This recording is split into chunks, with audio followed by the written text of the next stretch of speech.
Then I have to, okay. View on YouTube. You're about to view your broadcast.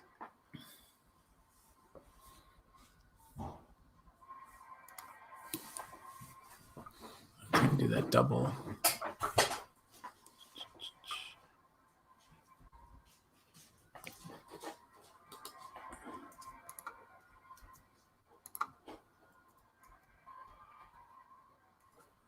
Okay.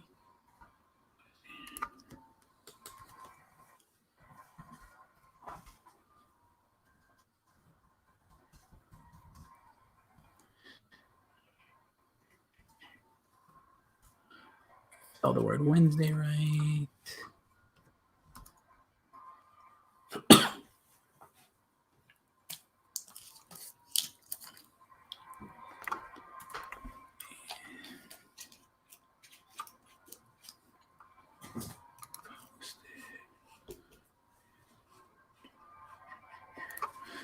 Just really quick to Twitter.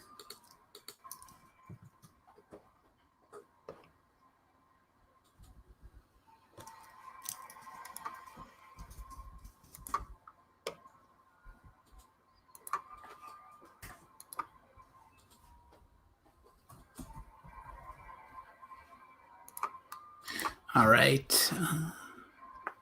Anybody who's joined us, 1 second. Hello. Got to get that promos out. Quote my own tweet.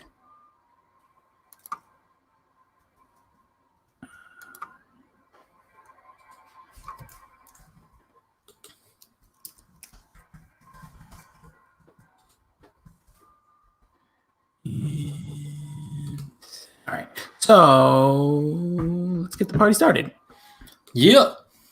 Okay. So obviously, a lot to get to here, but let's, all right. Actually, no one's here yet, so it doesn't matter. I'll do the old intro, and then we'll go from there. Welcome into Rossi on Wrestling. I am your host, Jason Rossi. You can find me on the Twitter machine at Jason D Rossi. And with me, as always, is my tag team partner in the podcast sphere. His name is Billy D. He's at Billy D 2411. BD, what's good? Hello. A lot's good. You know, just living quarantine life, working 14 hours a day. Had a few days off, which was nice. But you know, just living the life up in quarantine, going crazy, spending 22 hours in this room. So yeah, the quarantine, I think, has now gotten to the point, like when we first started doing these streams, it was like, yeah, it's not bad, man. It's not too much. Or now it's getting to the point where it's like, when's this over? Do we have any hope? I mean, I heard, like, what is it? Atlanta opened up beaches already? Let's go. No, God, no. I'm going nowhere near the public for as long as I can until this thing is officially done. Oh, yeah, well, we'll see you in 2022 or something. But no, honestly, it is. It's just, I think it's getting to that point now where it's like, okay, like the mundaneness, the nights and days have felt the same, but that's why we try to do stuff like this, shake it up a little bit. People didn't come here for the quarantine talk. They sure didn't. They sure did not. But I, apparently we did nobody came here for anything yet because I don't think we have any viewers yet. No, we got a few. They're starting to trickle in now. So. Obviously tonight we're going to discuss, for wrestling side of things, we're going to discuss Triple H 25 years in WWE. I'm going to absolutely go bonkers on what they did on SmackDown. And that's okay. You're watching me. Are you watching yourself in the mirror? It's kind of creepy. But we're going to be discussing Triple H's, again, his overall 25 years, best feuds. We're each going to kind of go back and forth and highlight some of that we went over, that we liked. And then we're also going to, again, go over that crazy thing that they did on SmackDown. But I was just doing the Triple H. I thought that was real. But I did do it real. It did go up. Might be a little water in the camera. That's okay. You can't tell right now. Actually, now I can see a little. Anyways, but the first thing we're going to do, we're going to start off with a major show announcement. We've been talking about this for a few weeks. It's not that Billy spits all over his camera. The big thing in quick form, boy, that you are all over the place, is that we are going to be changing. This will be the final episode posted of Rossi on Wrestling. So Rossi on Wrestling, this is the series finale, as we will be going under new management, under new name, under new highlights, the new name of our podcast, and I guess you could call it in a weird way, maybe like content factory will be called Pop Culture Pile Driver. There's there's the logo. Get addicted. We got a lot of stuff. There's gonna be t-shirts, maybe. There's gonna be. I already talked to Goo about getting on. What is it? Watertown Sports. No, the T Public. T Public. That's right. So I think that's free, by the way. But I think it is. Anyways, but yeah, we are going to be renaming, rebranding, maybe new voices, maybe some different things you aren't used to from us. Obviously, there'll still be wrestling will be a big part of it. There'll be movies. There'll be, obviously, with the name, there'll be pop culture. We'll have our own movie. We more than likely will. They'll 6 probably be in seasons and a movie. 6 seasons first? No. Well, I mean, we could do 6 years and then a movie. Technically, yeah, we could season it out. But I have enough cartoon skills right now. I could fashion a movie out of it. Well, we will obviously Billy's fashioned cartoon skills will definitely come into play because we will be, creating some new content stuff specifically to YouTube stuff, definitely to the podcast. Just in case you were thinking, okay, so I have to subscribe to a new podcast. No, the feed will stay the same. Everything will stay the same. The RSS feed will remain the same. Working with our provider just to update everything to be, accordingly. But yes, pop culture. Oh man, I can't even say it. Pop culture Pile Driver. Get addicted. PCP. Who wants to be on PCP? I know I do. I want to be on PCP. Yes, you can. So if you are subscribed to the podcast, stay subscribed. We appreciate it. There'll definitely be some new content, probably some more frequent content. Billy will be producing some separate content from me. I'll be producing some separate content from him. Like Outcast, Speaker Box, Love Below, where we're going to be together at times, but we're going to be apart at times. It's the best way to put it. We really are the white outcast of creating YouTube and audio content. So that's going to be something, again, go ahead. I was just going to say, I've always wanted to dress up as Andre 3000 from the Rosa Parks video, where he's wearing like ridiculous, like feathery knickers. And then he's wearing just a catcher's chest protector. Yes, I was going to say he wasn't really wearing that guy fashion. By the way, he's on a new show on AMC called Dispatches from Elsewhere, which is he really one of them? Yeah, he's really good in it too. It's one of the more bizarre shows I've ever watched. Did I haven't seen him playing. What's his name? Jimi Hendrix ever come up? Not. I don't think that ever happened. I think that was like a thing, but I could be wrong. I do know he was in that movie Four Brothers, which was pretty good with Mark Wahlberg. It was. That was a solid role. He was also in. I feel like I just recently saw Andre 3000 in a movie. Doesn't matter. Anyways, but yeah. So you could be Andre 3000. I will be Big Boy. I'm cool with that. With a BOI. Yep.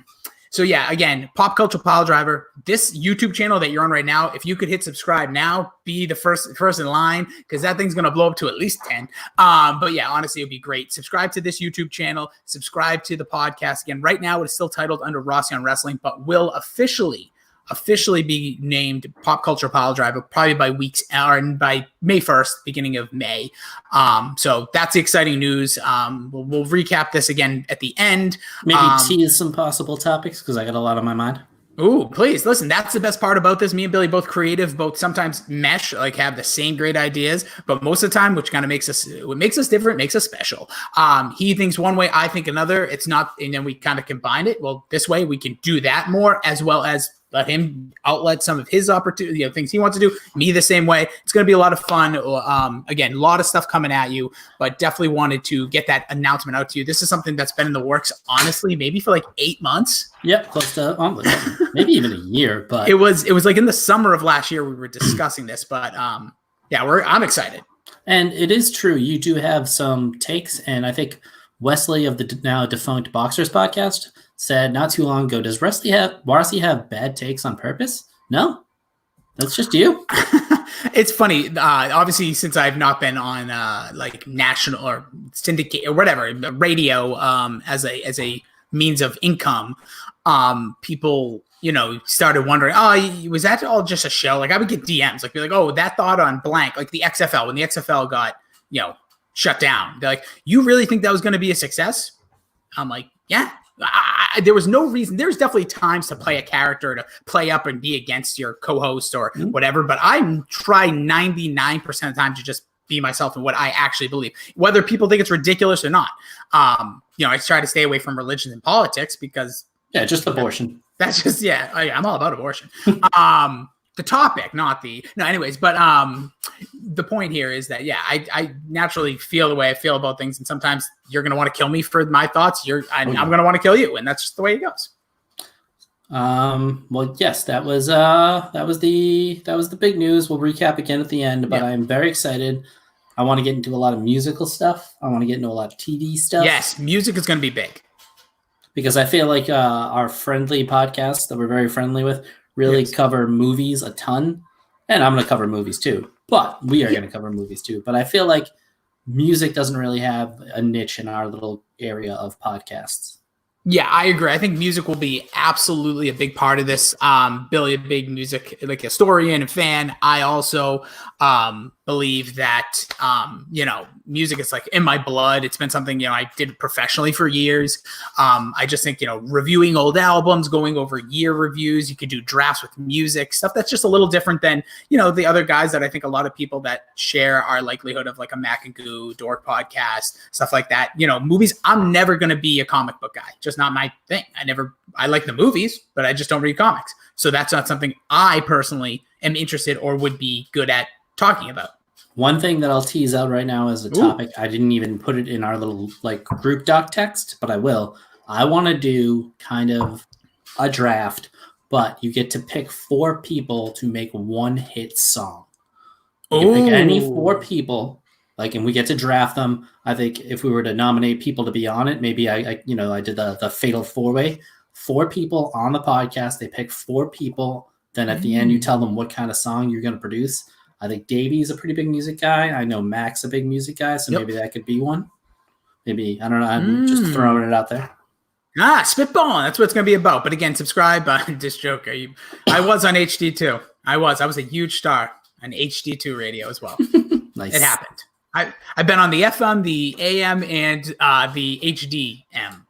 HD radio still a thing. Radio still a thing. People still employed. Anyways, so that's just the big announcement off the top. But we will, we'll recap that again at the end. But Billy, let's get into it. It is all about the game and how you play it. Not his best theme, in my opinion. If I had a really, for me, it was My Time. I think that is the best one too. Easily, I will 100% agree on that. And it's not just like obviously. The game is probably the best entrance he ever had. Clearly, the look of it, the feel of it, the epic stuff. I love King of Kings as an entrance as well for Triple H. The Hunter Hearst Helmsley classic, cool for what the time was. That's where he debuted. But My Time, 98, 99, that was incredible. And everybody wanted to know who was sleeping with who. Apparently, it was him. Yeah, he was sleeping. He slept with Macho Man as well. I heard. That's why he'll never be back. But yeah, so. Oh yeah. Triple H debuted in 1995. Crazy to think, 25 years ago. And when you think of people that have been around for a long time, when you think of wrestlers, you think of like older guys. You think of like they must look so broken down. Triple H is probably the best best shape of anybody that is that long veteran. He had a lot of different body compositions throughout the years too. Oh, he sure did. He had fat Triple H. He had huge lat Triple H. He had ridiculous chest Triple H. Then he had perfect pec Triple H. Then he had like the ripped whatever you call these things. Those rib cage? Those lats on the back, and I guess we call them whatever the hell these things are. Like you could play them like a friggin' scale. Ribs. The fat Triple H was an odd one because he was always in such good shape, and he was, probably did some gas back in the day. Yeah, I think he came off during that time. Yeah, he came out and he looked so much taller because he was so lean. He just kind of had that like raw, less cut beefiness to him. Yeah, he looked like when I see like college basketball players first get drafted and they're just like undefined, long, lanky, and then like 2 years later they're just houses. Even looking at a guy like, I know it's totally random, but a guy like Kemba Walker, who's always been, he's still skinny, smaller, missed basketball by the way, but he's just like this very lean. If you watch him at UConn, like lean little guy, and then all of a sudden he develops over the next 5 years. Triple H is like the definition of that. To me, he's the definition of the guy. I go on a lot of stock websites when you type in wrestler, that's what they look like. Just a ridiculous chest, tiny little waist. That's what he looked like coming out. And I gotta say, when he first came out, I kind of dug the old school gimmick. I didn't mind it as a kid. Yeah, there you go. Disjoker agrees with you. Love the Triple H Connecticut Blue Blade. Honestly, I agree. It was a really strong gimmick at the time because we were also dealing with in 1995 the Duke the Dumpster Droz days, which I'm not going to pretend like I'm crapping on that. A lot of people historically look back at 95, 96 as like awful WWE. It was a transitional age for sure. Yeah, but I don't look at it as bad as like looking from a historical standpoint. Of course, it's going to stand out. You had like TL Hopper and all these ridiculous gimmicks, but like I remember that more than I remember.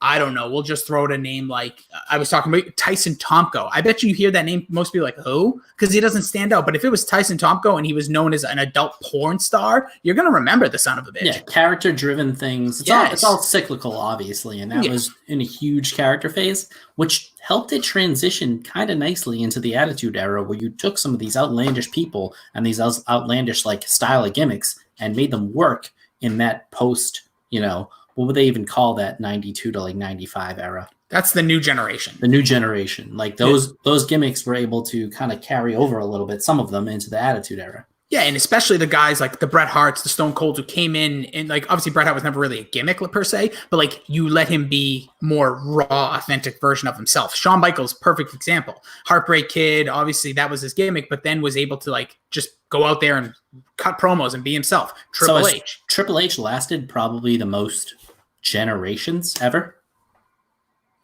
Well, Hogan made it until like 2000-ish. Oh, wrestling-wise? I think it has to be him. Well, I know Dustin Rhodes technically has wrestled. Goldust has wrestled in the 80s, 90s, 2000s, 2010s, 2020s, and he may be the only one to do that on national television. But I don't quote me. But I know for a fact he wrestled in WCW in 1989 and wrestled obviously today in AEW. Yeah, that's a good point. But I would say for somebody at the top of the card too, he's probably the longest. Oh no, I would say. And the Undertaker, actually, what are we talking about? But he's kind of been. But the Undertaker's taken long. Yeah, well, I wouldn't say he's irrelevant, but I would say he's just taking long gaps. He's just basically a once a year, twice a year guy. Where Triple H, I know now has turned into that, but for a long time, even into the just before like 3 years ago, was consistently a guy popping up here and there. Obviously, major reasons why, but yeah. So Triple H, when he first came in as a Connecticut Blue Blood, not crazy things to note, things that stand out to me when I think about it. We'll get into the feuds in a moment. First thing that stands out to me, Sable. Sable was one of his valets. That was a big feud between him and Mark Marrow. Sable then left Triple H to go with Mark Marrow. That was like one of the first things that remind Triple H of that era that really stands out. He always had a woman with him, a beautiful sidekick, kind of like what they tried to do with Fandango with the dancers later on. Triple H, for me, the thing that reminds me, and it's obviously a little bit of hindsight here, was the handshake with the Click and the kind of killing of his push. He was supposed to win that Royal Rumble. He had to King of the Ring. King of the Ring. He had to wait. Then he finally did that. So to me, that was the thing that sticks out most in my mind is this guy was getting pushed. He was going to be a big star. And then that kind of happened through a big wrench in the plan. But obviously it turned out to be the best thing for him, because I think if he had gotten it then, he wouldn't have been where he was in his career at that point. If you really look back and little tease ahead, and eventually I'm really going to do stuff that I say I'm going to do, but talk about a major what if. If Triple H won the 96 King of the Ring, that doesn't put, Stone Cold on that pedestal. You don't get Austin 316. The whole situation, we're in a whole different world we're living in right now. Maybe Stone Cold's married to Stephanie McMahon. He's had some issues with the old wives, but anyways, that is a major point. The curtain call happens in Madison Square Garden, I think in March and mid-May of that year. That's it. Razor and Diesel go off to WCW. Shawn Michaels is the champion. They're not punishing him. They punish Triple H. He gets jobbed out for the next 5-6 months. And then you're right. Then the next year he wins the King of the Ring in 1997, kind of sparks his rise with DX to all the stuff with some of the feuds we're going to speak about. It interjects in that time frame. And that is a major plot point in the history of time for wrestling. Because think about that. It's pivotal. It changed the course of wrestling history. It really did. People talk about the curtain call as the death of kayfabe. I look at it as the pivotal point of where wrestling went. It launched the career of Stone Cold Steve Austin due to writers changing things, and it really gave Triple H a prove it point to Vince McMahon, to everybody that push me down, give me crap, I'll make the best of it, and I'm going to come out and I'm going to rise to the top. And I will bash Triple H consistently. I already have on this podcast, and I will continue to for the duration of this one and many more to come. But there's no denying that this guy really brings it every night that he's out there. I may not like the way he's pushed. I may not like the way he does certain things, but he's just one of those guys who's going to work until he gets it done. And I think that's what kind of this 30 years of Triple H has been. 25. Yeah, 25, sorry. No, I agree with you. And I think one thing also for me, Triple H at one point was by far my favorite wrestler. It was when he was the leader of DX, when they were like a heel face faction there in 1998. Like, that was my guy. He was like, I want to see this guy become the champion. I want to see him be the Intercontinental Champion. I wanted all the titles on him. I thought he was the best. Little did I know once he started becoming that, I was like, man, I don't really like this guy. But he had like 2 or 3 waves for me when he was like my favorite must-watch guy. DX in 1998 and when he was the leader of Evolution. I just loved that. That might be my favorite stable of all time, just due to the maturity of my age and where we were in life. But like, he was just, I thought he was firing all cylinders. I loved all of that. And like, those are the 2 times I can personally remember being like, he's my favorite to watch on WWE. And that's insane to think now, because like all the hate he gets, I think now obviously with NXT, it's completely rebuilt his image to wrestling fans, but just wild to think and look back that like, that was my guy. And now it's like, that's like in like the New York Yankees in the 20s. Yeah, he was officially and kind of still is, and they even reference it on the Pritchard podcast, as bad of a podcast that is, that he is the ultimate shoveler. You know, you come in the ring, you get a pedigree from Triple H. You come in the ring, you walk into his house, you get a pedigree from Triple H. He just buries everybody. But I will agree, in DX, I'm the biggest DX guy that maybe ever has been. I love that was the original version of DX. Even that, like when they originally brought in China, he was cool right then. He kind of peaked. I didn't like him without Shawn Michaels in DX. And then the next time I actually really, really liked him is in one of the storylines that we'll get to in one of the feuds down here. I'll leave that as a tease. And then I think he has one of the all-time greatest comeback reaction moments. The only other one that I think was more memorable from a guy returning from injury was John Cena at the Royal Rumble. But the only other one that you could put in that, to me, in that pantheon, is when Triple H returned looking like he just ate steroids the entire offseason. I mean, he looked amazing. And he came back, I think, in like 6 or 8 months from a ridiculous he tore his he tore his quad. Was that his pec? That was his pec, because then he was just pec city after that. The quads came later. He's had a few injuries with the quads. Him and Kevin Nash share some of that, but that was at Madison Square Garden, and it was one of the biggest pops both of them I think were at Madison Square Garden. The Cena and the Rock. Cena one, because that's, you always know the Madison Square Garden Rumbles because it's a short stage too. But honestly, you nailed them both. Recently listened to the Grilling JR podcast, and Jim Ross said the same thing. They recently did a review of John Cena's career while JR was there, obviously. And he said that when he returned, the only thing he compared it to was Triple H's return, because he said that is the type of pop you can't prepare for as like a broadcaster, or even as a returning, like when Triple H, because we knew he was coming out. And nobody really liked him at the time. He was not super popular. No, he was a guy, he was gone long enough. And this is the thing with wrestling, and we could have a whole different section on this, and we'll get into feuds in a moment. When you go away for just the right amount of time, and I think the perfect example of a guy who really needed this many times, and again could use, well, right now he's okay, but like Dolph Ziggler is the perfect guy. Was over like Rover. People loved him. People wanted to see him in a good spot. Then they just didn't have anything for him. If you don't have anything for him, don't just have him create and tear feuds, or sometimes not be on the show. Get him off TV for 3-4 months. Go fake an injury, fake an angle. That's what you guys do. But Triple H, that was the perfect, I think it was 5 months. He was gone. He returns. He beats the crap out of Kurt Angle. He looked like an absolute animal, and the crowd just loved it. And we knew it was coming. It said Triple H returns next week. Triple H later tonight. Triple H later tonight. You're looking for it. It wasn't that like sneaky thing at the end of a show. We knew it was coming, and people went bonkers. Last thing, probably before we get into the feuds, that's how I want to come out of quarantine, looking like just massive, just like an absolute balloon was in my chest. Well, I'm telling you, the beard change up, certainly, looking good. You're looking swole. Keep those in-house workouts. I'm telling you right now, I think I'm down 0.5 pounds, so I'm working over here too. Hey, as long as you're not up. I can never tell, and especially when I look at myself here, I'm looking puffy, but I can't ever. Anyways, so let's get into it. Triple H feuds.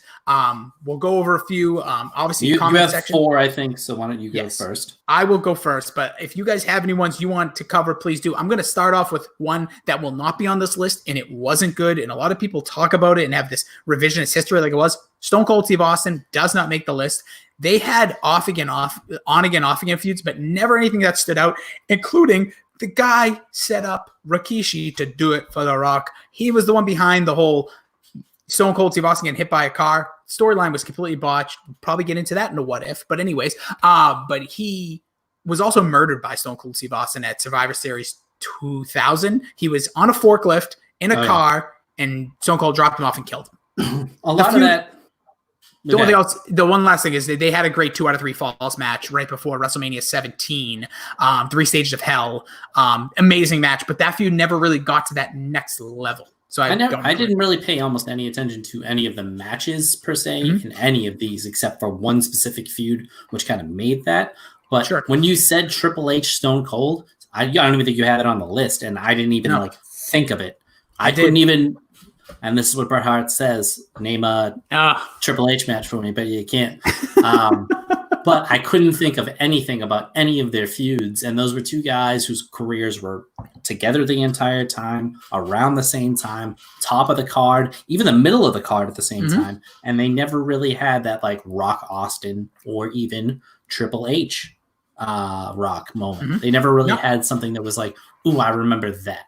Exactly. And that's, I think, why. Like, they had a really like I said, that one match at No Way Out 2001. Incredible match, but the feud itself never felt special, never felt big. But I'll jump into the first one. I'm going to start with The Undertaker. This is a feud that lasted decades, literally.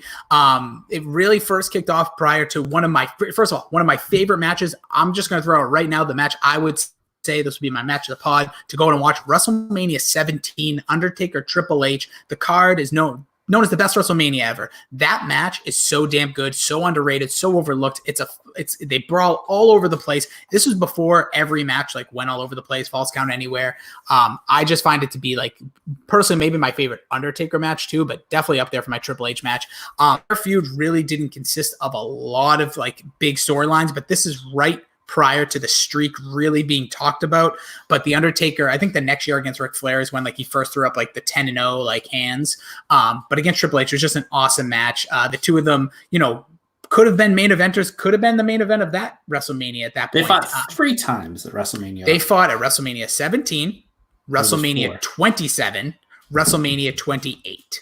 Okay, so 2 of the matches, the one you named was by far maybe top 5 Hunter match of all time. Really just a great match. Undertaker in his absolute prime. I can't tell the other 2 apart, but one of them was absolute garbage and one of them was pretty good. So it's so funny you say that. I listen to all these podcasts. I'm a big wrestling fan. I love historic podcasts. I've been listening now recently to Arn Anderson's podcast because in the beginning I'm like, why would I want to listen to that? But he was an agent for WWE, so he has all this pretty good insight. But anyways, talked about Triple H. WrestleMania 27 against The Undertaker was when The Undertaker was returning. This is the first time Undertaker wasn't consistently in wrestling any like year after year. He was gone after WrestleMania 26. He retired Shawn Michaels. We didn't see him. He made his return on, I think it was like 2/18/11. It was like all these cryptic messages. No one knew what was going to happen. He returns. As soon as he returns, Triple H returned. It was just like 2 entrances. They looked at each other, pointed at the WrestleMania sign. There's a match, I guess. So that match, I think, was literally like WrestleMania 2000. Both guys come in with their specials. It was just, pedigree, pedigree, tombstone. People made it seem like it was the greatest match ever. I personally didn't love it. Maybe I'll rewatch and think differently. Undertaker obviously escapes with the win. Then next year, Triple H wants the return match. Obviously, this is all stemming off of Shawn Michaels' retirement. 2080s, end of an era, inside Hell in a Cell. At WrestleMania 28 with Shawn Michaels as the referee, much more pop and circumstance with the Hell in a Cell. Shawn Michaels super kicking Undertaker into a pedigree. When Undertaker kicked out of that, I marked out like a mofo. But that feud to me just seems like it had these big special moments like this. There also was a Buried Alive match. It was like, I think one of the first SmackDowns. I mean, all of these guys that we're going to talk about had ridiculous amounts of pay-per-view matches throughout their careers. I mean, they're at like the Cena Orton level of these guys face each other because they were just the top guys of the era. and we need a feud to spark things. Let's put Triple H with da-da-da-da, Austin with da-da-da-da. So these guys always face each other all the time. It's, it's like the NBA Finals when you're seeing the same few teams in it every year. That's just what's going to happen when there are only so many top guys. Yeah, I agree. And I think the one thing I think in retrospect, now that we're almost 10 years, it's going to be crazy, 10 years since those last Undertaker Triple H WrestleMania matches, is that like those matches now fit so much better looking back because like they weren't the top of the card. They weren't the main events. They were giving the spotlight still to like the John Cenas, the Miz's, the John Cena. The people who needed it. That guy, The Rock, maybe you heard of him. He was in there. But like it was just made that card balance so well where now it's like those guys are in the main event. It's very strange. Like Triple H wasn't in a main event in WrestleMania for such a long time. Then WrestleMania 32, I know there's a lot of injury stories, but he was there. It was just, I don't know. But the Undertaker to me and Triple H always just kind of felt special, especially at those WrestleManias, because you just always thought, is Triple H, we talked about all the burial, is he going to be the one to put himself over the Undertaker streak? Luckily, he did not. And we'll get into it because this was something I know you want to talk about. We can get into it later, but he had lost a decent amount at WrestleMania. But the only one that I thought he should have lost for sure was to Booker T, and he freaking beats him. So yeah, and in the greatest WrestleMania of all time, WrestleMania 19. Ooh, that sounds like a podcast. Definitely one of the bigger ones. But yeah, the Booker T one is so difficult to swallow because, and the people like, I remember somebody DM me say, "Oh, Booker T is one of his best feuds." No, it isn't. No, not even close. It was like a month long. It was racial undertones and not good. So I will go to Mick Foley next. Oh. When I thought of this one, I was like, eh. And then I did some research on it, went back, looked. It's a really good feud. They had a story feud. There probably would be we said the not getting the King of the Ring in 96 helped his career. He beat Mick Foley for the King of the Ring in 97, kind of really launching his career, really put him on the map. And then from there, he kind of trickled into having the heavy with China, and then that kind of sparked DX. And then he really got into some great feuds with Mankind. Mick Foley, the best one that I, really focused in on was the Mick Foley was, what was he, like the commissioner or, GM? Yeah, he was the commissioner. And they kind of like fired him. The only way like he fought him to get his job back. And then they had that match where he said, you're not going to face Mankind. You're going to face Cactus Jack at the Royal Rumble. And that match to me is one of the few matches I'll reference in any of mine that really put Triple H to me on the map as this guy is not just, I don't know how to say it, like, sleeping with the boss's daughter or kind of like a brown noser. He laid it all on the line in that match. And you could even see at the end of the match, he was like dead. Yeah. It was an absolute knockdown, drag out affair. I think people kind of put Mick Foley, and I have my qualms about Mick Foley, believe me, but he is kind of that measuring stick at that time in the WWE where let's see if you can go in a match against him, really put in some work and put yourself on the map because what's his name? Randy Orton did the same thing to kind of put his career on the map. And this to me sold Triple H as an absolute badass. I agree. Real quick with Mick Foley, there's three people that come to mind that he brought the man out of the boy. Triple H, Randy Orton, and Edge. People want to talk about guys. Those guys didn't fight in these hardcore, crazy matches where Mick Foley felt comfortable in. He brought them into his world and he put them over and made them beyond superstars. And those three names are some of the biggest names in the history of the company. So I think Mick Foley's always been that guy. People talked about X-Pac being the like tryout guy. So if me or you were going to become wrestlers, like put him in a ring with X-Pac or Sean Waltman and we'll see if he can go. I think Mick Foley was the get him over to the next level guy. Stone Cold Steve Austin won the title at WrestleMania 14. His next feud for the next 3 months was against different variations of Mankind, Mick Foley, Dude Love. And I actually very much enjoyed it because nobody's a bigger Dude Love guy than me. I used to love Mick Foley. I don't know what happened. He soured on me over time, but this was also the introduction of like, hey, you're a B-plus player. Like where he said that Mick Foley was nothing. Nobody cared about him. You're a joke. You're pathetic. Stunt man. And that kind of, to me, built this feud up to a good point. They had some before, they had some after. But to me, that was the one that really, and I kind of focused in on one each for my feuds. Yeah. That was the one that sold me as, all right, Triple H is a main event player. He does belong there. And I will believe him as a big main event heel. Yeah, and the only one of the match that, like, when I think stands out for Triple H with him was that SummerSlam '97 in the cage, the famous botched Mick Foley ripping open his shirt. He had to draw on a tattoo of Dude Love, and it melted off because he's a sweaty big guy like myself. And that was a really good cage match in the big blue cage. Gotta love that. But yeah, that match at Royal Rumble, and one of the more memorable Rumbles, also Madison Square Garden. And then obviously the next month, Hell in a Cell, the retirement match. Then they rolled that into WrestleMania. And if they had ended it there, that would have went down as one of the better feuds, but they didn't. They didn't kind of. No, I think the Hell in a Cell did a good job. I think it complemented the match at no for me. No, I think it did, but then I think it should have ended there. Yeah, I don't think they should have went to the next one. I think it should have been hardline. He's done. Yeah, that WrestleMania is so bizarre because there's so many different conflicting stories that Mick Foley didn't want to. He was retired, and Vince paid him a gajillion dollars because he wanted Mick Foley to be in a main event. It's bizarre. Then there's guys like CM Punk who quit because they can't get in there. But anyway, from a storytelling purpose, I thought that would have been the perfect flow of the timeline if he had got to end the career, end it all there. That would have been a nice piece of storytelling. Yeah. Probably would have bumped this higher on my list of feuds out of the three that I had. Nah, that's a good point. I'll go with basically the lowest hanging fruit of them all because of, and this is where Triple H gets the shovel, Kurt Angle. Maybe not a lot of memorable matches between the two. They did have a few, not a lot of one-on-one. There was a lot more Raw SmackDown matches. This was during that era in 99, 2000. But the thing that I loved about this feud was it was the only time that Triple H's, quote, manhood and Stephanie was involved from we'll call it a sexual standpoint, because Kurt Angle had the hots for Stephanie.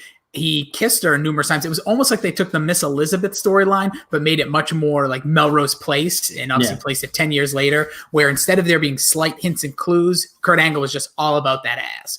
And one time they were in a tag match, Triple H got knocked out, hit Stephanie off the ring post. Kurt Angle brought it to the back instead of, looking after her, gave her a little smooch while she was knocked out. Bless you. She's not the first one to get the smooch from a different wrestler. Randy Orton did it once after a punt kick, though. But this is a little different. Kurt Angle was the perfect boy. He was great in the ring, great character, but also was willing to be a goofball, was willing to be crapped on, was willing to be the guy that you're a dork kind of look. And Triple H was the perfect, at that time, world champion, biggest name in the company, was all about, protecting his family, protecting the McMahon Helmsley regime. And Kurt Angle was the only one to really ever challenge that. They had a triple threat at SummerSlam, which is one of the more random triple main events with The Rock involved as well for the title. Rock kept the title. Slowly after that, the feud disbanded because allegedly Triple H didn't want his wife involved sexually with anybody else. Was that a real thing? Non-kayfabe? This is not kayfabe. Because honestly, and you'll hear this numerous times, any behind the scenes, any wrestler Google shooting on Marlena or something. Wrestlers will always say, never get your wife involved with your wrestling storylines because stuff happens. So that's why I remember with Rusev and Lana, I still don't know what the hell the truth is behind that situation. But if it's anything but they're happily married, I'll be so mad. Me too. I love them. We should. But there's definitely some strange stuff there. But anyways, so Kurt Angle, I just love the two. I thought they just had such great chemistry. Definitely they were both heels too. And they both Stephanie was in the between them also as a heel. It was just very compelling and different and total soap opera drama. But I love that. I still want it in my wrestling. People complain about it these days, but I think because they haven't really done it right. There's a few times, and we'll get to one of mine coming up, where you can do it really, really, really right if you know how to, pull the strings and go along with it. But another thing you got in that feud, in that era, probably 3 of the top 6, 7, 8 promos of all time between Angle, Triple H, and Stephanie.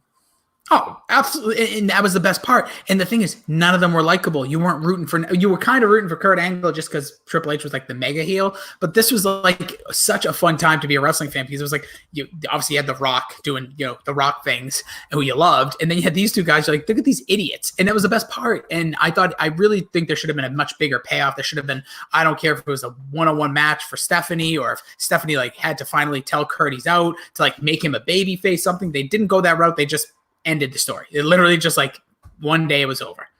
And that to me was just the disappointing part, but it's just the memorable feud to me. Like I said, the promos, the kiss, the matches. It just stands out. So that's my Kurt Angle feud. And that is something that Triple H to this day still knows how to do. Sans Friday night.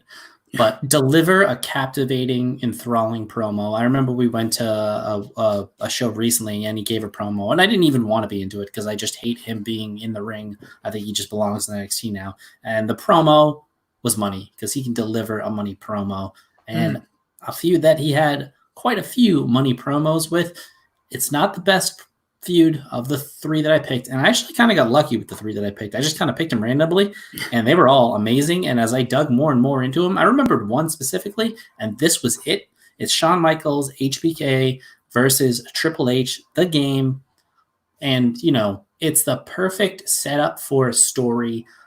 He was the leader. Well, Shawn Michaels was the leader of DX. Triple H kind of played second fiddle. After he comes back from the injury, they do the whole hug and kiss in the middle of the ring. DX it's coming. Back.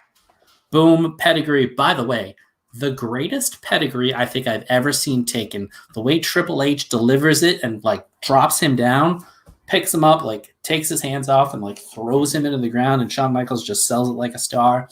Then there's the whole car accident angle where somebody smashes his head into the glass, and everybody knows it's Triple H, but they play the whole game. Is it Triple H? Yep. And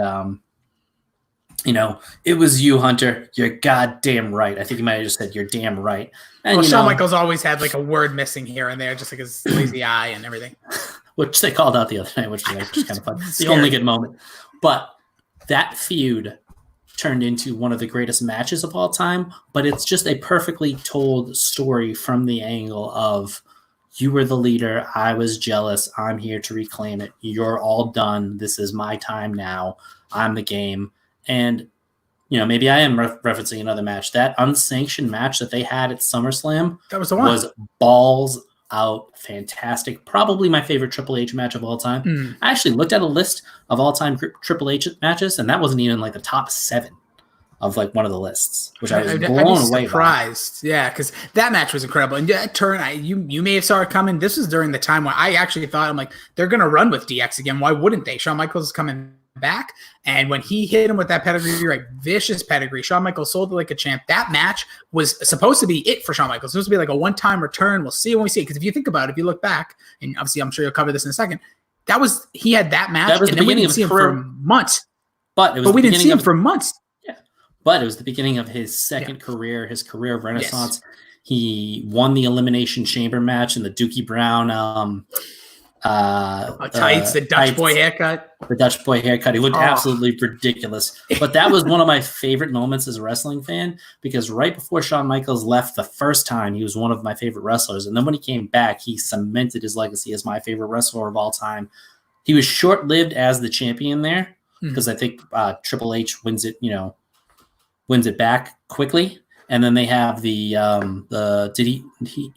had the title going into that Royal WrestleMania? Triple H. So Triple H beat him the next month. Beat him again at Royal Rumble. Then obviously Chris Triple Benoit. Threat, which was an amazing triple threat match. Chris Benoit wins. But that was one of the first triple threat matches where you go, okay, this company's kind of figuring out how to do a triple threat. Yeah. It was the first triple threat main event in WrestleMania history. There was a four-way. Yeah, there was a four-way that Triple H also was involved in, but they never did triple threats before that. Still kind of question the call. Shawn Michaels, to me, always feels lost in the sauce when I look back historically at WrestleMania 20. But no, this feud is money, because then there's so many layers to it. There's years later, they get one more run too. So I think they also had, I don't even honestly remember this match, but they had a Hell in a Cell at 2004 Bloodbath, Bloodbath. Bad Blood.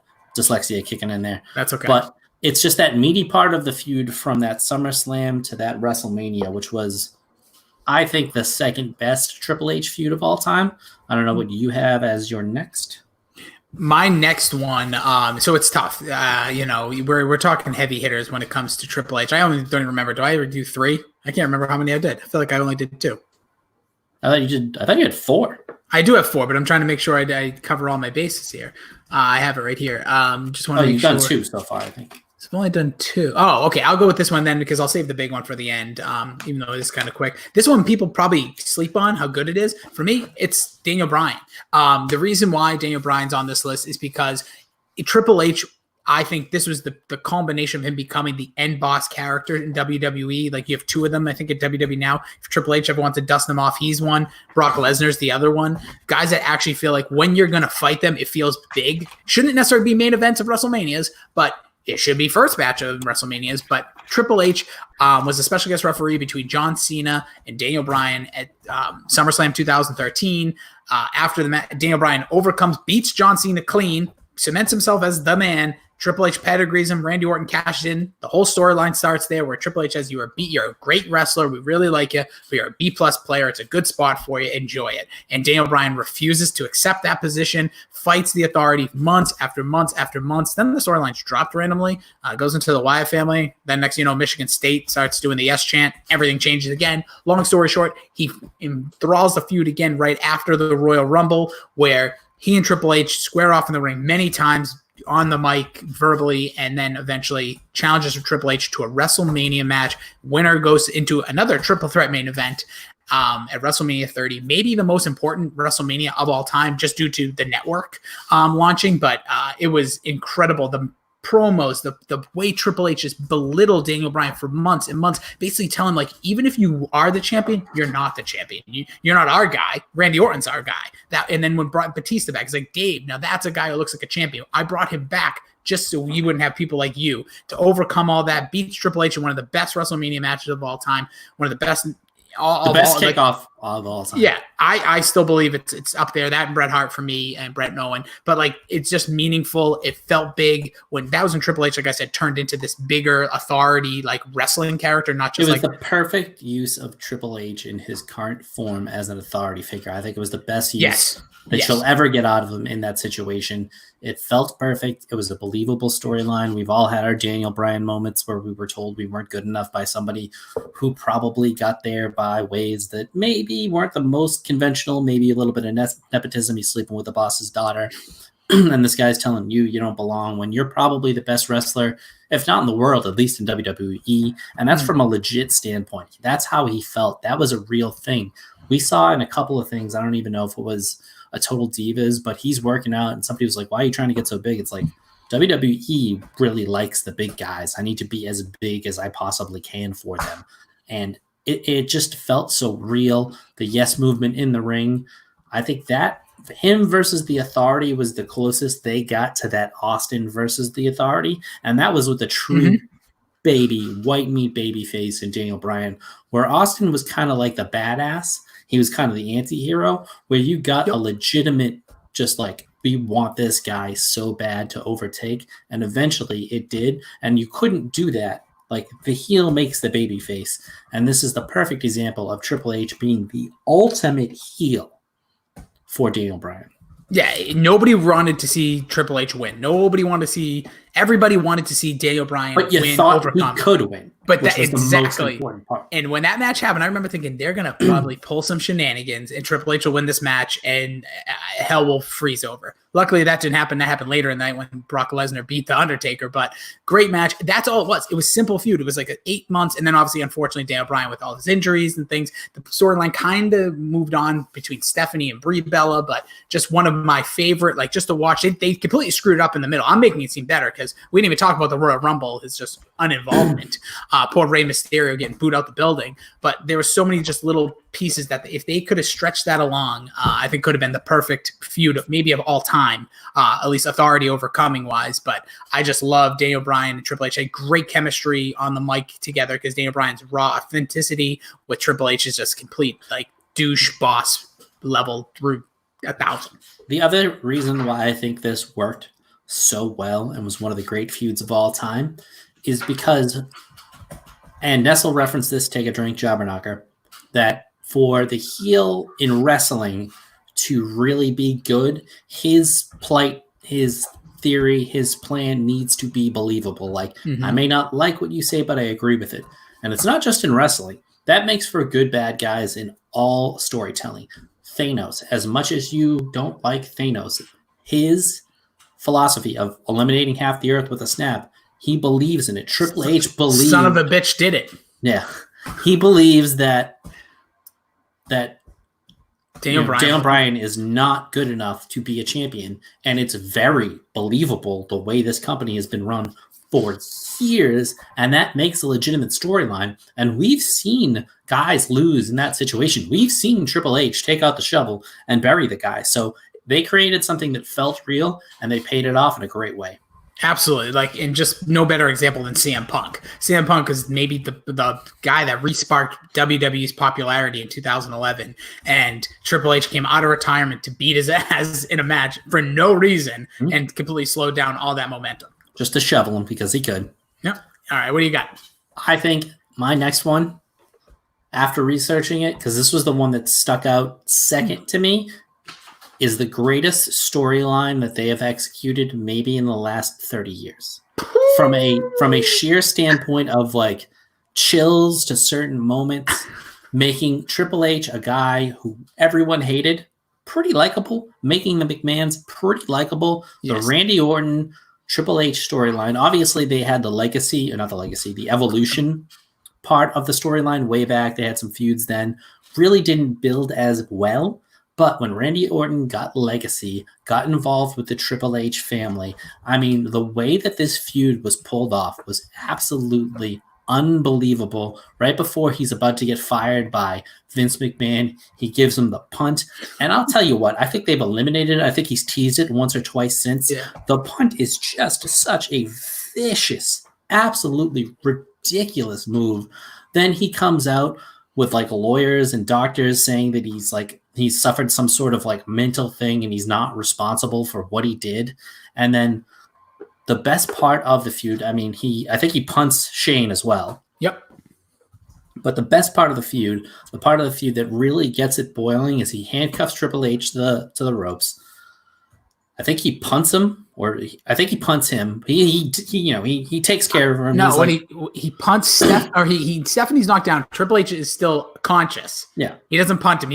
That's when he just handcuffed him, and he's trying to fight out. Well, this was already, and I already missed this part. He RKO'd Stephanie weeks before. Right? Oh, that's what he did. No, this is when it happened. He RKO'd her, and then Triple H got handcuffed. Yes, RKO'd her. Triple H got handcuffed. Then he kisses her.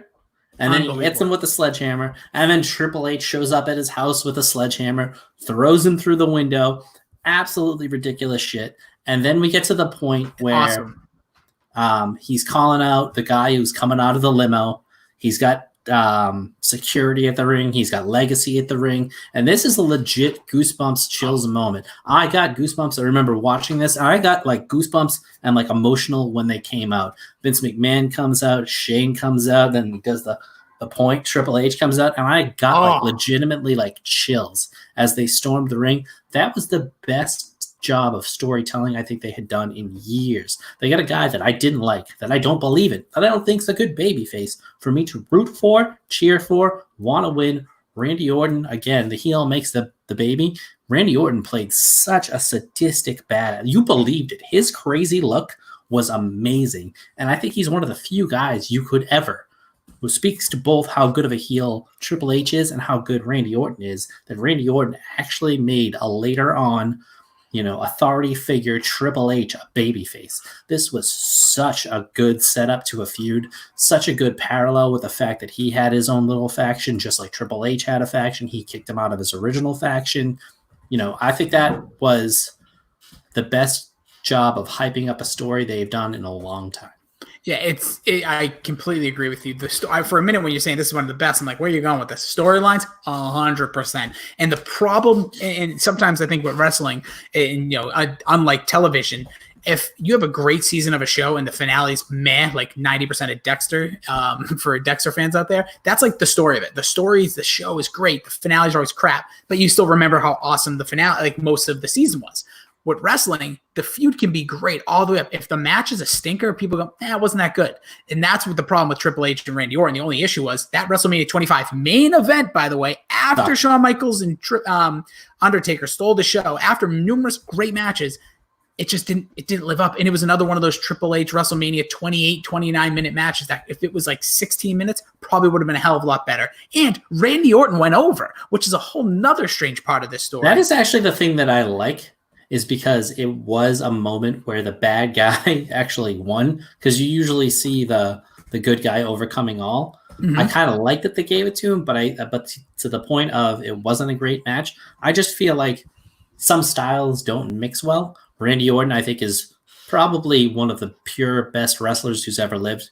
Like if I were to make a list of just wrestler, it would be Randy Orton. But even just naturally, his innate ring ability when he's given it his all, he's just one of the smoothest to ever do it. Mm-hmm. Triple H, I don't think is overly like amazing. I don't think he's a top 10 overall wrestler, but I think he's a top 5 seller of all time. Mm-hmm. I think he can make you look like $1 million if you need somebody to like put a guy over or really like sell a move. I think he's amazing at it. It's just something about them in the ring. Plus he had seen it so many times in so many different ways that's why the Daniel Bryan one overall storyline and matches, the matches delivered, even if you want to go to the main event of the triple threat. But the kickoff match was unbelievable. Coupled with that, you cut out the middle. That's the best one. I think this was the best story Triple H has ever been in. Yeah, and he was a babyface. Yeah, those two can be neck and neck, but you're right. It was just well done. You got Triple H to be cared about. You got Vince McMahon to be cheered. Shane, obviously at the time, Shane was never really booed. People love Shane forever until recent. But like that is how you use those guys. Those guys were all, the only thing I think that match could have used was that. Like put Shane and Vince out there and make them more involved. Get legacy. Like do something really cool with that. But anyways, I agree. I thought that was great. Legit chills moment. Go back and watch that promo leading up to that match. If you don't feel a little bit of wiggle somewhere in your heart, your junk, whatever, your veins, your veins, you're not human. No, I agree with you. And, it really made up for the botched Randy Orton face turn that they basically forced down our throats years earlier. And eventually that became Batista's spot. But yeah, I think that was, awesome story. And then the number one or the last, there's no real countdown here, but the last one, I think the yin to his yang, and this guy is a yin to a lot of people's yangs. It's Triple H versus The Rock. It is a story that went from the only one in this whole list that went from multiple titles. And I know Mick Foley was kind of involved with the Intercontinental title picture a little bit with Triple H, but not as much.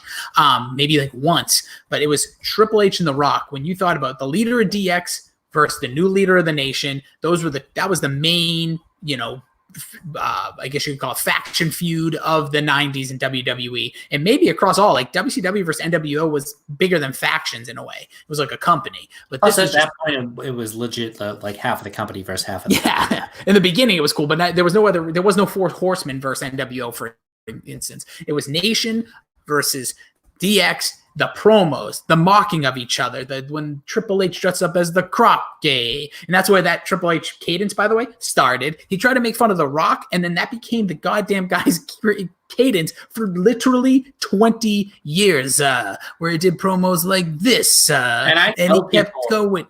To this day. Like this. When you're stuck and you don't know what to say, the thing that you do, you know what you do? You repeat yourself because it seems like you're making a point even though you're stumbling. Because Billy, I'm telling you right now. No, I'm telling you right now. But it works. Right it's now. Just a beautiful way of doing it, and it makes you seem like you know what you're talking about if you're just like grasping at straws trying to fill. The best that was Chris Jericho. Chris Jericho is always the best, and that's where he always said, ever.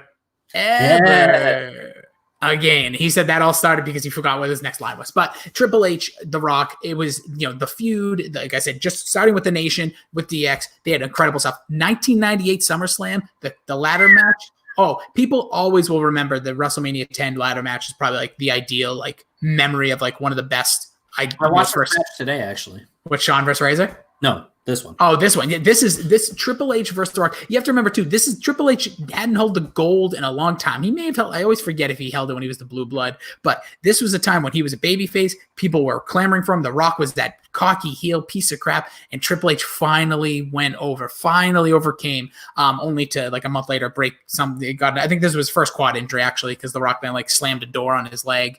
But yeah, so this was just great overcoming there. Then this feud kicks into a whole different gear years later when Triple H becomes the game, when Triple H is the main event, when Triple H finally wins the WWE title from Mick Foley, because Stone Cold allegedly wouldn't put him over at SummerSlam 99 1 year later. And he wins the title. The Rock wins the Royal Rumble. These two are supposed to have like this one-on-one feud. We already talked, this involves that Mick Foley time frame. But after that, these two have an incredible match at Backlash where The Rock beats Triple H for the title. Then they have an Iron Man match at Judgment Day. This is when The Undertaker returned. Shawn Michaels is the referee. Another incredible match. So we've had a ladder match. We've had an Iron Man match. They've actually also been involved in a Hell in a Cell. It was part of the six-pack challenge with Rikishi at that December, I forget, Armageddon. Dump truck.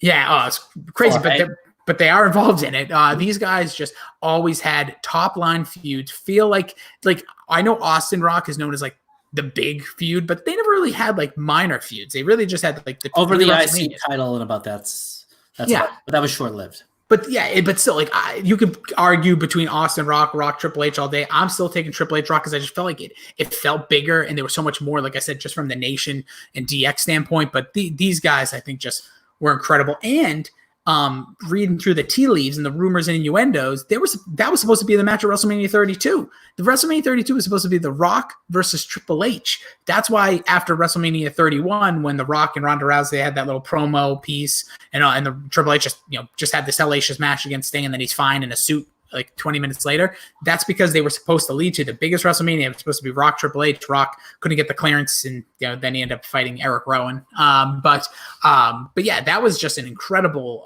story between the two. And that, even going up to like I said, the past few years, they interfaced at that WrestleMania with that promo. I think they will fight again at WrestleMania. I think that's going to happen in the next 2 or 3 years. The Rock and Triple H, which I'll be all for. I'll be fine. Just because I want to Rock again. And I do too. Triple H, as much as I said him and Randy Orton don't mesh, The Rock's style he kind of fits with everybody. I agree. I can't think of a guy he really, aside from the British Bulldog. I'll give you that. The British Bulldog is the one guy. Maybe Billy Gunn. Maybe Billy Gunn. Slow and like. Yeah, but I'm just saying those were feuds they tried to like put in and just didn't work. Yeah.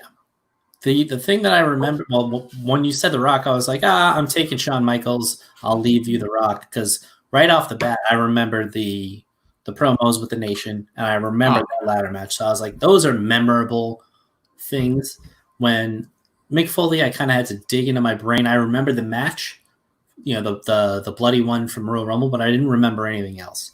Gotcha. Randy Orton, I remembered the lead up. Shawn Michaels, I remembered the match. So that, like, I would say Daniel Bryan and The Rock kind of remember both the matches and the promos and like all the shenanigans really well. Those two, I think, were the most like highlighted for both that stick out in people's mind, if that makes sense. No, I agree with you. I think that the moments for certain situations in this, obviously everyone has their own memory because like they might have been watching particular times than others. Like recent memory, Triple H, obviously Roman Reigns, think that feud just didn't work. We were there. We witnessed him actually Reigns getting over in front of a crowd for beating the crap out of Triple H at TLC 2015, but just didn't work. And him versus Seth Rollins should have worked. Great idea, great execution. Seth Rollins got hurt like 6 times during this time frame, so it kind of slowed down the momentum. Loved when Seth Rollins busted into NXT TakeOver to challenge Triple H. That was a real kind of wow moment, but kind of lost in the sauce over the last few years because I feel like there's just been so much content from WWE that certain memories it's hard to stick out during the last 6 or not that long, maybe like last 3-4 years. But Triple H, they don't let people do anymore. They don't let people try to go out there and best somebody else. Everything's very linear. Everything's very, this is what you're doing. Nobody can steal the show anymore. And I think that has affected certain things. And I think that's why that Rock Triple H moment stands out so well, is because they were in the middle of the Attitude Era where Stone Cold was going crazy. So they had to come out and do their own things, to make themselves really be on the map. Yeah, I agree. And I think that's why his name was in blackface, for crying out loud. There was a lot of racial stuff going on back then, but the 90s was a different time. I just think that, another thing, especially nowadays that you're not seeing, like we're talking about then, like, yeah, your mid-card now just seems bland and like, oh, it's another good wrestler versus another good wrestler. You don't have standout characters or standout feuds. Like, I'll take a Lashley Rusev fighting over Lana feud 10 times because I'm going to remember that. I will take Baron Corbin, Roman Reigns with dog food being tossed on each other because I'm going to remember that. I'm not going to remember I don't even know who, like Ricochet versus whoever he's fighting this week, or like it's just not going to, because they don't stand out. I don't care if there's fans or no fans, but Triple H, I think the one thing we can definitely take away from this in 25 years has made an impact, for many reasons is I think a major part of the good parts of WWE. We want to give Vince a lot of crap and you want to give Triple H a lot of credit, fine. But I think at the end of the day, he is a cornerstone when it comes to the company. Never going to be talked about as a Mount Rushmore guy, but should not be talked about. I think if somebody really wants to make the argument, go for it, but I don't think he of an era. Yes, I don't think of all time. No, yeah, maybe of a year. Yeah, definitely of an era. You can make him as a Mount Rushmore guy for an Attitude Era. I might even put him on there. And I'd have to really think about it. You got The Rock and Austin for sure, and then I don't know. Yeah. Shawn Michaels wasn't there the whole time. Nope. No, those guys. He's the one guy. Yeah, think about it. Kurt Angle wasn't there the whole time. It's probably Triple H is the Mount Rushmore of the WWE Attitude Era. Yeah, him and The Undertaker, like the ones from like the moment it started to the moment it ended. But I guess I will just say in the last 48 minutes or so, we have done a 10 times better job than the WWE did to celebrate Triple H. I'll wrap this up quickly. I thought I was going to go on a big rant earlier. We did such a good job. I don't even think the segment was bad. I just said, at the beginning, I like Triple H coming out. I like Shawn Michaels' part. I thought there was some real funny quirks behind the scenes stuff. A little awkward, but fine. Clearly, those guys would have probably thrived a little better in a bigger audience. I like the Stephanie part. That was cool. That was funny. Road Dogg part, didn't understand. Didn't know what was going on there. Didn't understand, the Nature Boy part. That was a little weird too. Then Vince comes out, and I'm like, okay, this could be good. This could be a perfect way to end this thing. And Vince just says some of the same stuff that Shawn Michaels said. Like, we already heard about Katie Vick, and he brings it up again. He brings up Bayley, this is your life. And it's like, you're crapping on something so recent and calling it a bad segment. Like, and he goes, Bayley wasn't Bayley's fault. So was it Alexa Bliss's fault? No, it's your fault. I get what they're trying to do. It was trying to be Vince. And I like that Vince is like pulling back a little bit of the fourth wall. Like, yeah, we've done some crappy stuff recently. Cool. But you know what they could have done, Bill? This could have been simple and easy. You probably saw it on social media, or if you watch The Bump, like unfortunately nobody else does, but WWE, not a bad show. It's their Sports Center. They had The Rock record a less than 2-minute video giving Triple H his credit. This is Fox. We're talking in the middle of a Friday night during a quarantine. People are trying to find stuff to watch. People are not watching SmackDown like they normally would. It's whether it's the crowds, whether it's just the way families are doing activities on Friday nights, whatever. I'm not going to get into that because I don't know, and nobody else is either. But the point is, you have the biggest movie star, one of the biggest household names on the planet or maybe the solar system. I know Gutron from Mars is pretty big, but this guy might be the guy. And you don't put that on television in a 25-minute segment. You don't have that Rock 2-minute piece. Show. The Rock, yeah, SmackDown was a quote from the damn Rock, and it blew my mind. I said, because I saw it earlier in the day. It was retweeted. Triple H makes some funny comments. You didn't even have to play the whole bump segment. You just play. Sean could have said, you know what? I invited all your friends, and here they all are. Good line, by the way. And then say, but one guy, one of your biggest rivals, had this to say. Flash up the screen. There's The Rock doing his promo. Funny, hilarious, humbling, nice, kind, great. You could have probably had Stone Cold record something. Maybe, I don't care. Maybe The Undertaker. You don't want, maybe one or two of those. Then Vince could have came out at the end and said, guys, we only are on the air. Wall. He called him Paul. Yeah, and he called him his son-in-law. I liked all that. That was actually pretty, I'm like, okay. But then we knew he was his son-in-law from storylines. That's fine anyways. But he literally called him Paul. Yeah. Like that to me was like, all right, so we're really going down a road. So you could have played that Rock video. And the thing is, with that end segment, to me, it's one of those things. It was probably just Vince, Triple H, and Shawn Michaels going, all right, we got the last segment. Let's do what we want to do. Didn't involve anybody else. Couldn't have involved anybody else. And if they did, they didn't listen to their information. Because when things like that happen, I'm always like, what was that meaning like?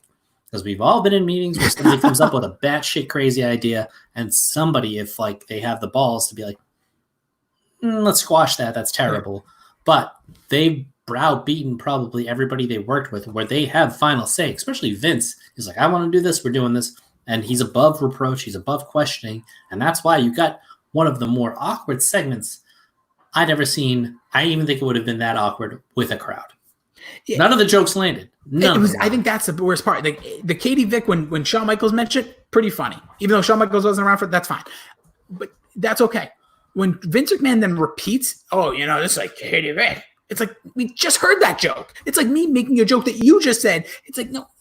And I don't blame Vince. If people say he's old and all that stuff, it's just, you could tell he thought he was doing something bigger and badder than it was. I appreciate the approach. I appreciate the thought, but you had The Rock record something that you play on social freaking media. But when you're on national television, one of the biggest networks syndicated across all of the United States, Canada, Mexico, everywhere in the world has a Fox outlet of some sort.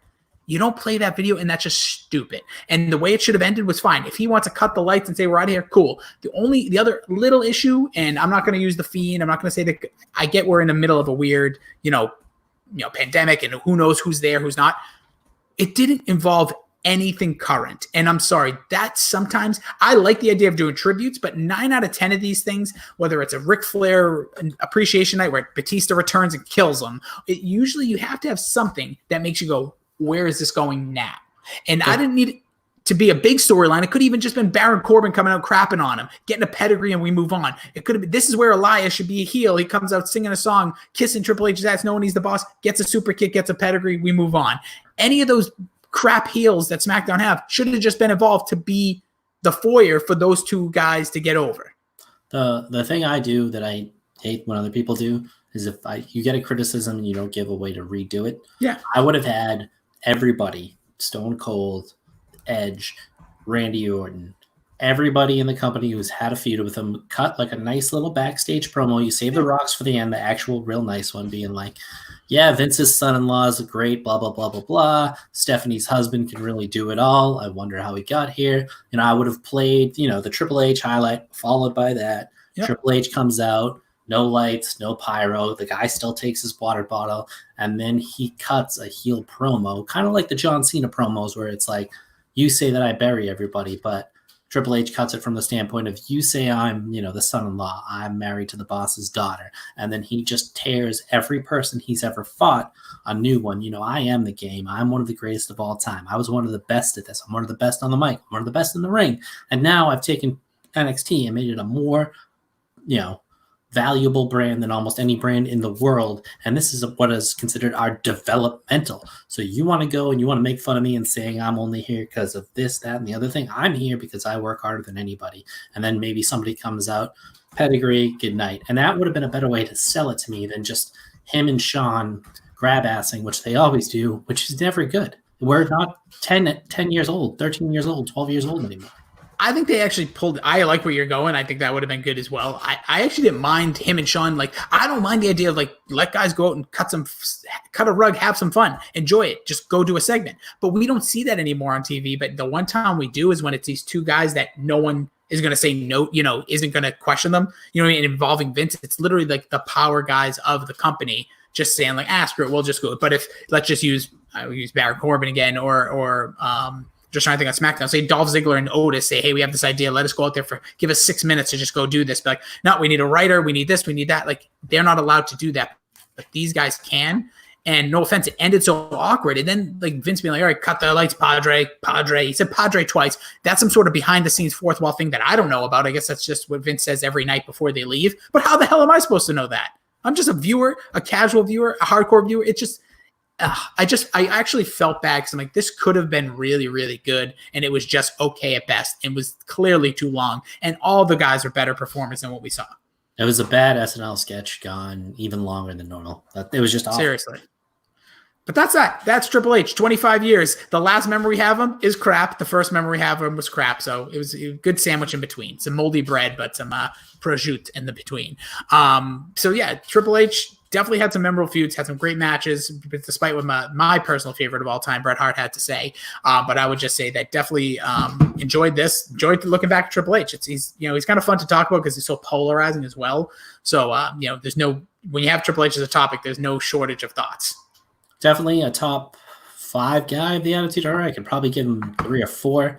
Probably top 25 all time. Ooh. Yeah, that's always so subjective. It's hard because then it's like, what does that mean? But he definitely gives you a big match feel when you've seen him over the last 10 years. He always was entertaining prior to that. He'll get a pop. He's always he's of worth. But I'm glad he wasn't at WrestleMania this year because I don't think he's that level of guy that deserves a WrestleMania match every year if he wants one. Yeah, this year specifically was kind of also funny that he wasn't involved for the first time because he always has the longest match. He handed that over to Randy Orton. But he usually has the longest match, and it's like a match that you're like, did I want this match? And did I need it to be this long? But I just, I think you'll definitely see him again. I think we'll see him at more WrestleManias. I hope his character going forward is either that of like, I would love to see him like even maybe at Summer Survivor Series, something like, be the coach of Team NXT next year or do something. I think there's going to be at some point where the fans are back that they're going to do something really big with NXT and WWE or like the three brands again and really try to make it for some stakes, maybe like a main event of WrestleMania or something. But I'm intrigued. I like Triple H. I enjoy his work. I think, like we said, going through this is a lot more good than bad. But that's Triple H. That's the Feuds. Maybe we missed some. Maybe we didn't. Tweet at us. You can tweet at me at Jason D Rossi. You can tweet at Billy at BillyD2411. And don't forget, you can actually start to tweet. We'll have a new Twitter because Billy, we're changing it up. Major show announcement. Yeah, that's right. The PCP, Get Addicted, Pop Culture Pile Driver will be the new form of our podcast and content channels.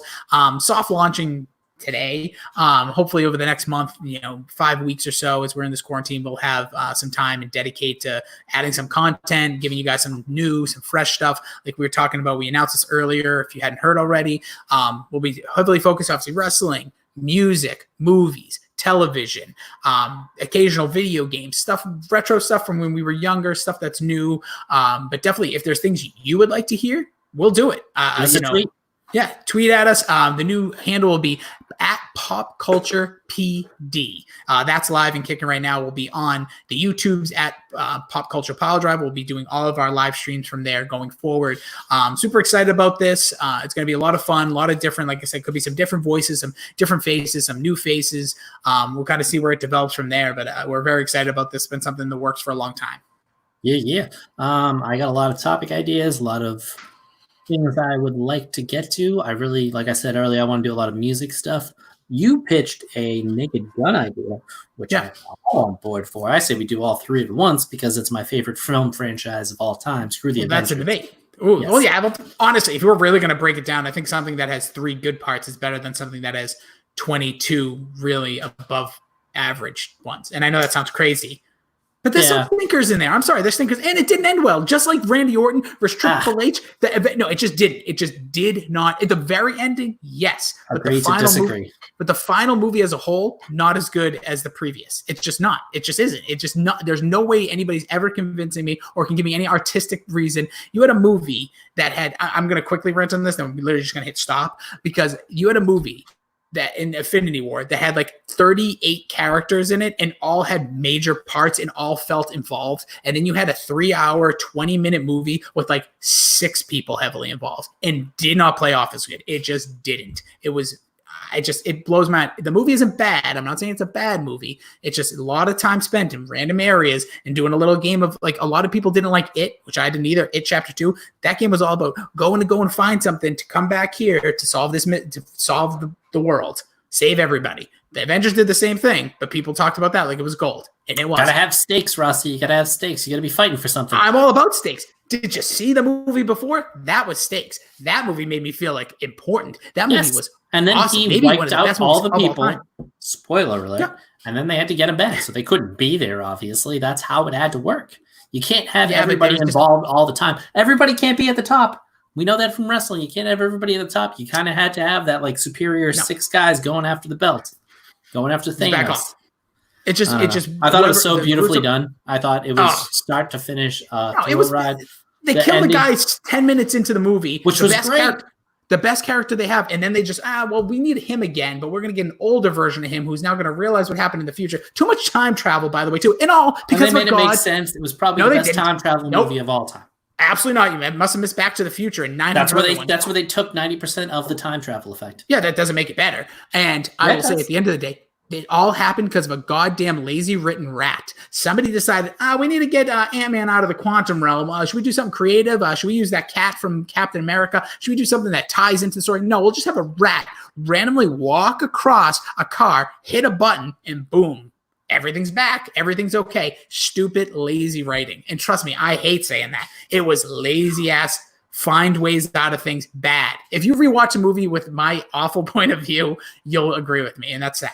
I've watched it like 8 times and I've never said, I really want, like, I don't look forward to watching it again.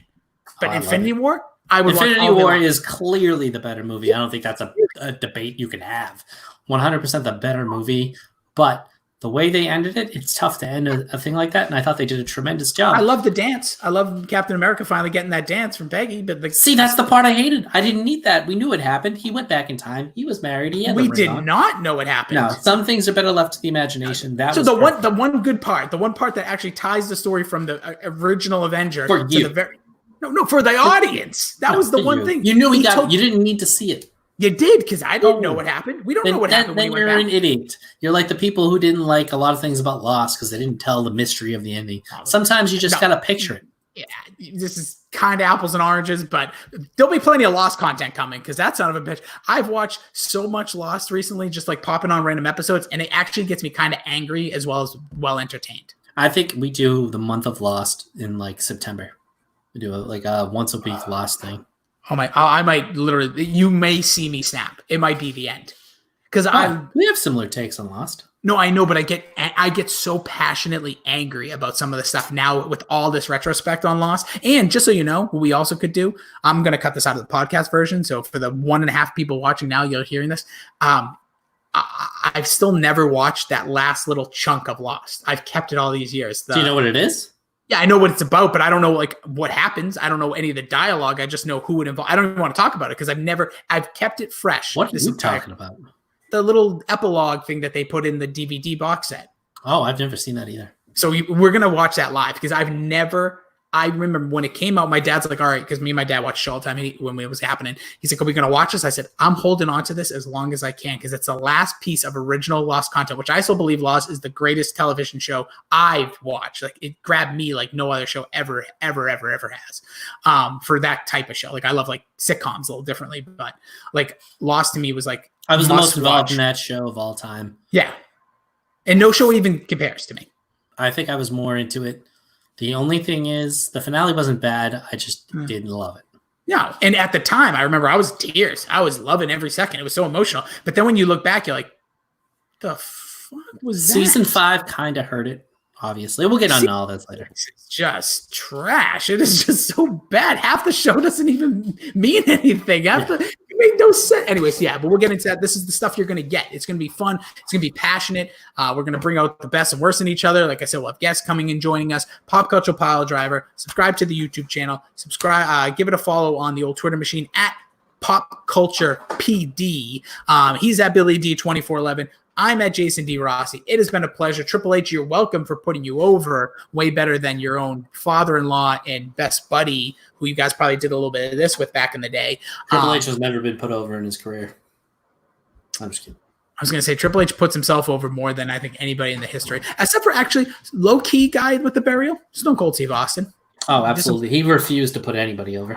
And you know what? Sometimes maybe that's something we need back in wrestling. We need more of that politicking. Like I'm not Roman Reigns. Like clearly Roman Reigns is the one saying, I don't want to lose. It's Vince McMahon pushing him to the top. But maybe I need a guy. I want to see like a guy come out again and be I think everybody should have that feeling that they don't want to lose. Agreed. I it should be somebody else's decision to make that decision. I also regret saying that because we clearly know one of those guys is Brock Lesnar. It's a little different, but I don't think he cares about wins and losses as much as who he like is in the ring with and like when he fights and how long his matches are. But yeah, all right, that's it. That's all we got. It has been an absolute pleasure. We'll be back, like we said. Maybe the first one will be a Naked Gun. We also have some stuff. We got Money in the Bank coming up. We got some stuff about that. But Billy, it's been a pleasure. We're out of here. Peace out. Frank says hi.